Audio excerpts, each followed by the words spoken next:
بسم الله الرحمن الرحيم نحمده ونصلي على رسوله الكريم أما بعد أعوذ بالله من الشيطان الرجيم بسم الله الرحمن الرحيم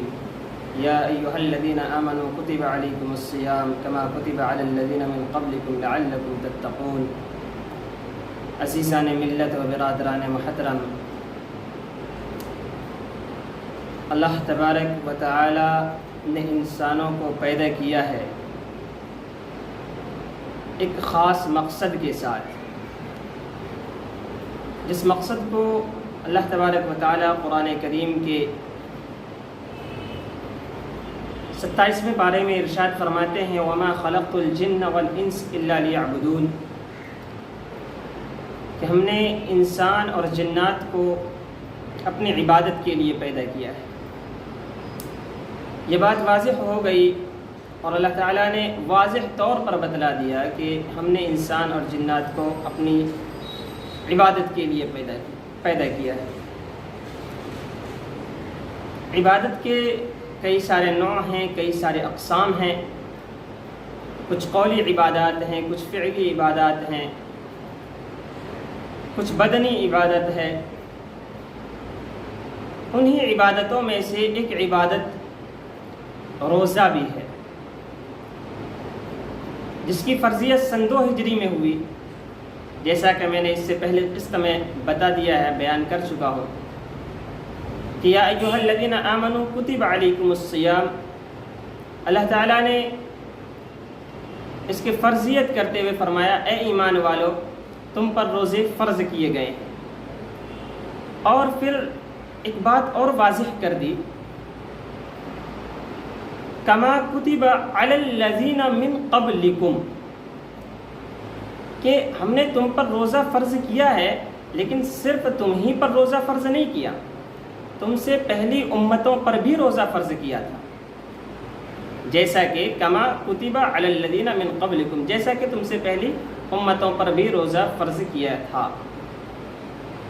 لعلکم تتقون، تاکہ تم متقی بن جاؤ، تاکہ تم تقوی اختیار کرنے والوں میں سے ہو جاؤ۔ صوم کے معنی ہی اصل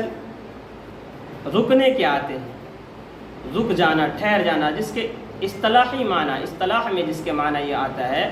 کہ کھانے پینے سے اور جمع کرنے سے باز آ جانا،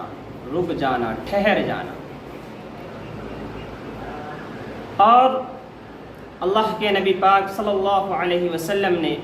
روزے کے تعلق سے بہت سارے پیغامات اپنے امت تک پہنچائے ہیں۔ انہی پیغامات میں سے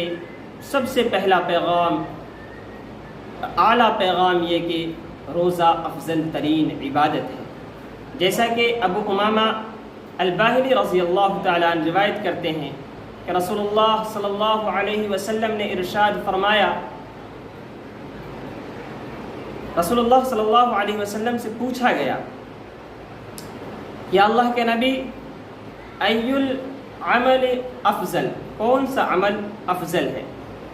پیارے آقا صلی اللہ علیہ وسلم نے جواب دیا علیک بالصوم فإنہ لا عدل لہ،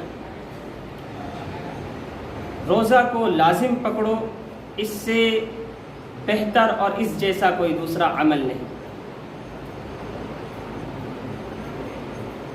یاد رہے کہ روزہ گناہوں کے لیے کفارہ بھی ہے اور گناہوں کے لیے ڈھال بھی ہے۔ اچھا، گناہوں کے لیے روزہ کفارہ کیسے؟ وہ اس طریقے سے جیسا کہ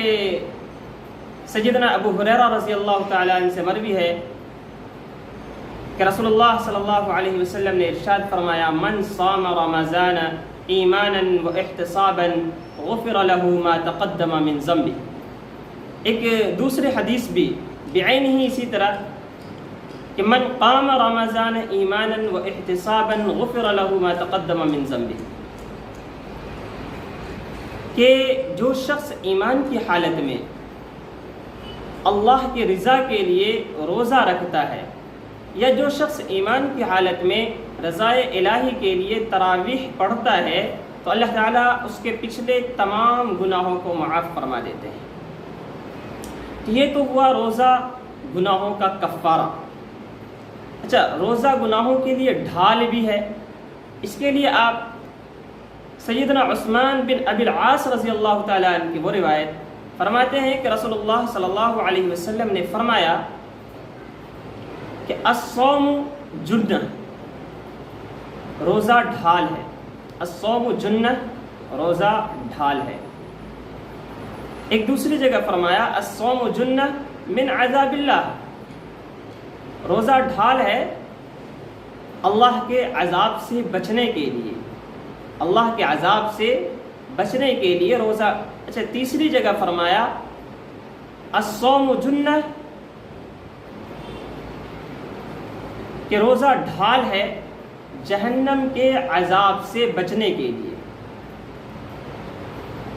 تو پتہ چلا کہ روزہ گناہوں کے لیے کفارہ بھی ہے اور روزہ گناہوں سے بچنے کے لیے ڈھال بھی ہے، الصوم جنہ۔ اور اس طریقے سے کئی ساری روایات ہیں۔ المختصر یہ کہ اللہ تعالی ہم سب کو